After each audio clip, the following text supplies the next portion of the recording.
but he was also, he also helped himself. My mum came in 1946, she was younger, so she was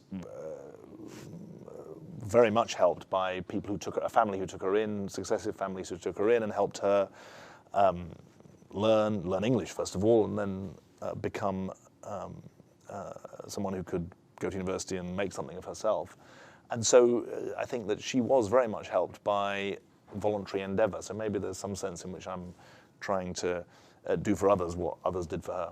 Yeah, that's a great story. Thank you for sharing that. Yeah, thank you. That's really nice. Back to the one big conflict out there that we haven't really talked about yet, and that's Afghanistan and Pakistan. I think you said recently on BBC that the West might be getting ready to wipe its hands of Afghanistan. Tell us, first of all, how you see the situation, how many refugees or displaced people are still there, because I feel like that humanitarian issue in Afghanistan and Pakistan is a little bit under the radar. It's really, really important. I mean, the IRC has been in Afghanistan now for 30 years, and it's really for as long as the civil war's been going, since the Soviets invaded in 1979. And you're right to say that Afghanistan and Pakistan have to be seen together. There's 2.5 million Afghans in Pakistan. There's another, I think, 800,000 Afghans displaced within their own country. Still. And obviously, across the Afghan-Pakistan border, I mean, if I can ask your listeners and some viewers maybe who are watching this on live stream to imagine in South Asia, you've got Afghanistan and Pakistan next to each other. The Pakistan-Afghan border runs for 2,500 kilometers. It's a very long border. It's called the Durand Line. It was written by one of my predecessors in the British Foreign Office.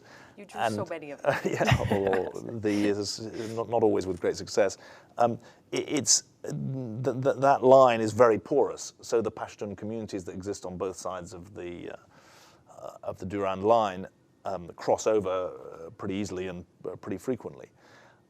The situation in Afghanistan, as we speak today, is obviously very finely poised. They've just had the second round of an election. It was extraordinary to see queues of Afghans waiting to vote. Over 7 million Afghans voted. In the face of intimidation from Taliban, they insisted on casting their ballots. But now you've got a dispute about whether or not there's been ballot rigging going on.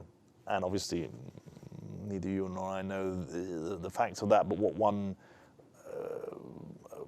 earnestly hopes for is a legitimate and credible government, or a credible and legitimate government to emerge from this process, because it would be such an affirmation for Afghans to have a president who they knew that they'd voted for. That's right. And from a humanitarian point of view, it remains one of the 10 poorest countries in the world. It's also a country that's been racked by conflict for a long